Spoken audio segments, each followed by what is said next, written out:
Hello കൂട്ടുകാരെ, എല്ലാവർക്കും ഇന്നത്തെ ദിവസത്തിലേക്ക് സ്വാഗതം. ഇന്നൊരു വൈകുന്നേര സമയത്ത് വിശേഷങ്ങളാട്ടോ. അപ്പോൾ ഇപ്പോൾ സമയം 4 മണി ആയിട്ടുണ്ട്. വൈകുന്നേരം നമുക്ക് വിളക്ക് കത്തിക്കുന്നതിന് മുന്നേ ഒന്ന് തൂത്തുവാരി ഇടും കേട്ടോ. അപ്പോൾ ഇന്ന് രാവിലെ എനിക്ക് തൂക്കാനോ തുടയ്ക്കാനൊന്നും സമയം കിട്ടിയിട്ടുണ്ടായിരുന്നില്ല. രാവിലെ ഇന്ന് ഹോസ്പിറ്റലിൽ പോയിരിക്കുകയായിരുന്നു കേട്ടോ. കുറച്ച് ബ്ലഡ് ടെസ്റ്റൊക്കെ ഉണ്ടായിരുന്നു, അതൊക്കെ ചെയ്തു. റിസൾട്ടൊക്കെ വന്നു കേട്ടോ, കുഴപ്പമൊന്നുമില്ല, എല്ലാം നോർമലൊക്കെയാണ്. അപ്പോൾ വന്നപ്പോൾ ഒത്തിരി താമസിച്ചിട്ട് ഉച്ചയായി. അപ്പോൾ രാവിലത്തെ ഒരു പരിപാടിയും നടന്നിട്ടില്ല കേട്ടോ. ഫുഡ് മേടിച്ചുകൊണ്ട് വരികയായത് ഉച്ച കഴിഞ്ഞ് ഞങ്ങൾ വന്നപ്പോൾ.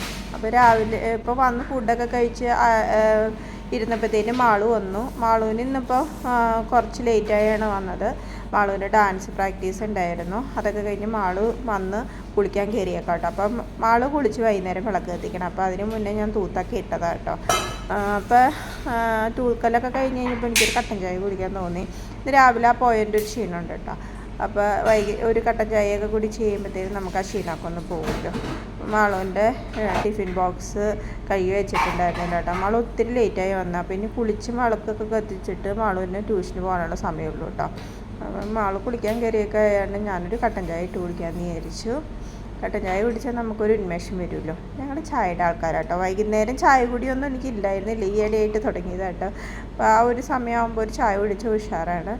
അപ്പോൾ ചായയൊക്കെ ഇട്ട് കഴിഞ്ഞു കേട്ടോ. അപ്പോൾ ചായ കുടിക്കുന്ന ടൈമിങ്ങിൽ നമുക്ക് ഒരു ഫ്രഷ്നെസ് ഫീൽ ചെയ്യണമെങ്കിൽ നമ്മളിത് പുറത്തേക്കൊന്ന് നോക്കിയിരിക്കണം. ഇവിടെ കാര്യമായിട്ടൊന്നും കാണാനില്ലെങ്കിലും എനിക്കിത് വളരെ പ്രിയപ്പെട്ട സ്ഥലമാണ് കേട്ടോ. ഇങ്ങനെയുള്ള സമയങ്ങളിൽ അങ്ങോട്ട് നോക്കിയിരിക്കുമ്പോൾ സമയം പോകുന്നതും അറിയില്ല, നമുക്കൊരു ഫ്രഷ്നെസ് കിട്ടുകയും ചെയ്യും.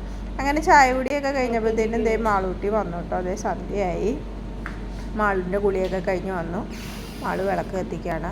അപ്പോൾ സന്ധ്യാനേരത്ത് മാള് വിളക്ക് കത്തിച്ചിട്ടാട്ടോ ട്യൂഷന് പോകാറ്. അപ്പോൾ വൈകുന്നേരം മാളുവിൻ്റെ കുളി കഴിഞ്ഞ് മാള് നേരെ വന്ന് വിളക്ക് കത്തിക്കുക. പിന്നെ പ്രാർത്ഥനയൊക്കെ കഴിഞ്ഞ് പോകണ കാരണം നമ്മളിച്ചിരി സമയം ലേറ്റായി കേട്ടോ. 6 മണിക്കാണ് മാളുവിന് ട്യൂഷൻ ശരിക്കും. പക്ഷേ 6 മണിക്ക് പോകുമ്പോൾ മാളുവിൻ്റെ പ്രാർത്ഥന നടക്കത്തില്ല. അതുകൊണ്ട് ഒരു 6:15, 6:20 ആ ഒരു ടൈമിങ്ങിൽ പോകും കേട്ടോ. ഇറങ്ങിക്കോളെ കേട്ടോ.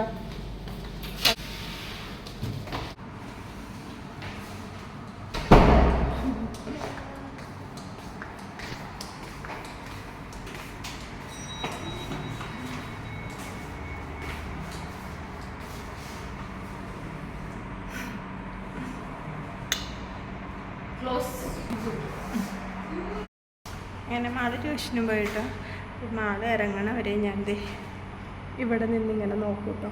അവിടെ ലിഫ്റ്റ് ഇറങ്ങി കഴിഞ്ഞിട്ടാട്ടോ പോകുള്ളൂ. വെല്ലിടിച്ചിട്ടുണ്ട്.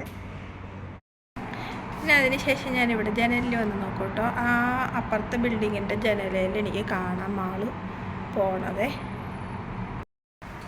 അപ്പോൾ മാള് പോയിട്ടോ. അപ്പോൾ ഇവിടെ നിന്ന് ഞാൻ നോക്കുമ്പോൾ എനിക്ക് വണ്ടിയിൽ കയറണ കാണാൻ പറ്റുമേ. അപ്പോൾ അതൊക്കെ കഴിഞ്ഞു. ഇനി എനിക്ക് ഇച്ചിരി പണികളുണ്ടേ. ഞാൻ മാളുക്കുട്ടീനെ അനീഷേട്ടനാണ് കൊണ്ടുപോയിടുന്നത്.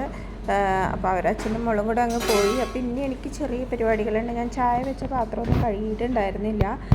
അപ്പോഴത്തേനും മോള് വിളക്കെത്തിക്കാൻ വന്നിരുന്നു. അപ്പോൾ പിന്നെ ഇനി ഉച്ചയ്ക്ക് ഞങ്ങളൊന്ന് പുറത്തുനിന്ന് മേടിച്ചുകൊണ്ട് ചെയ്ത ബിരിയാണിയാണ് മേടിച്ചുകൊണ്ട് വന്നത്.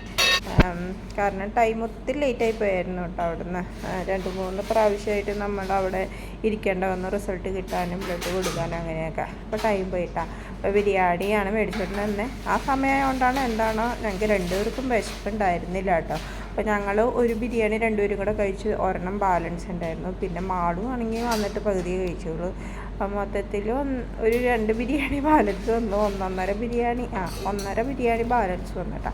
അപ്പോൾ ആ ബിരിയാണി ഒന്ന് ചൂടാക്കി വെച്ചേക്കാമെന്ന് വിചാരിച്ച് അത് വെച്ചു. പിന്നെ ചായപാത്രമൊക്കെ കഴുകാനുണ്ടായിരുന്നു. മാളുവിൻ്റെ ടിഫിൻ ബോക്സ് ഞാൻ വെള്ളം ഒഴിച്ചിട്ടിട്ടുണ്ടായിരുന്നുള്ളൂ.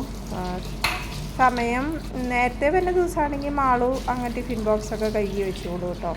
ഇതിപ്പോൾ ഇന്നിപ്പോൾ ഒത്തിരി ലേറ്റായാണ് വന്നേ. അപ്പോഴത്തേനും ആൾക്ക് ഭക്ഷണം കഴിച്ച് ഒന്ന് കുളിച്ചൊക്കെ പോകാനുള്ള സമയമേ കിട്ടിയുള്ളൂ കേട്ടോ. അങ്ങനെയുള്ള ദിവസങ്ങളിൽ ഞാൻ കഴുകി വയ്ക്കും. ഇല്ലെങ്കിൽ മാളു വന്നിട്ട് കഴിച്ചിട്ട് പാത്രം കഴിയുന്ന സമയത്ത് അതൊക്കെ എടുത്ത് കഴുകി വെച്ചോളും. പിന്നെ ഇന്നിപ്പോൾ രാവിലെ പോയ കാരണം തുണി അലക്കൊന്നും നടന്നിട്ടുണ്ടായില്ല. ഇന്നലെ അലക്കിയിട്ട തുണിയാണ് എടുക്കാൻ സമയം. ഇന്ന് രാവിലെ നോക്കിയപ്പോഴത്തേനും നോക്കിയപ്പോൾ ഉണങ്ങിയിട്ടുണ്ടായിരുന്നില്ല കേട്ടോ. ഇപ്പോൾ ഉണങ്ങിയിട്ടുണ്ട്. അപ്പോൾ അതെടുത്തിട്ട് അടുത്ത ട്രിപ്പ് തുണിയിടാണ്. അപ്പോൾ തുണി ഇടണത് ഞാൻ ആദ്യമൊക്കെ തുണി ഇട്ടതിന് ശേഷമായിരുന്നു സോപ്പ് പൊടി ഇടുന്നത്. പക്ഷേ അന്നേരം മൊത്തം പിടിക്കും കേട്ടോ. പാൻറ്റിലൊക്കെ പെട്ടെന്ന് കയറി പിടിക്കും. പാൻറ്റിൻ്റെ കളറിൻ്റെ ആ തുണിയുടെയാണെന്ന് എനിക്കറിയില്ല.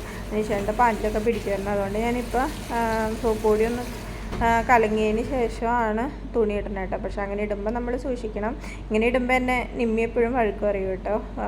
അങ്ങനെ ഇടുമ്പോൾ എർത്തടിക്കാനുള്ള ചാൻസ് ഉണ്ട്, എന്തെങ്കിലും ഷോർട്ടേജ് ഒക്കെ ഉണ്ടെങ്കിൽ. അപ്പം ഞാനത് എങ്ങനെ ടച്ച് ചെയ്യാതെ ഇപ്പോൾ സൂക്ഷിച്ചാട്ടെ നിമ്മി പറഞ്ഞതിന് ശേഷം ഇടുന്നത്. പിന്നെ ഇനിയുള്ള പണി എന്ന് പറഞ്ഞു കഴിഞ്ഞാൽ തേക്കാനുണ്ട്. അനീഷേൻ്റെ ഓഫീസിൽ പോകുന്ന ഡ്രസ്സും മാളുവിൻ്റെ ഡ്രസ്സും തലേദിവസം ഞാൻ ഓരോന്ന് തേച്ച് വയ്ക്കും. ആദ്യമൊക്കെ ഞാൻ എല്ലാം കൂടെ ഒന്നിച്ചായിരുന്നു കേട്ടോ തേച്ച് വെച്ചുകൊണ്ടിരുന്നത്.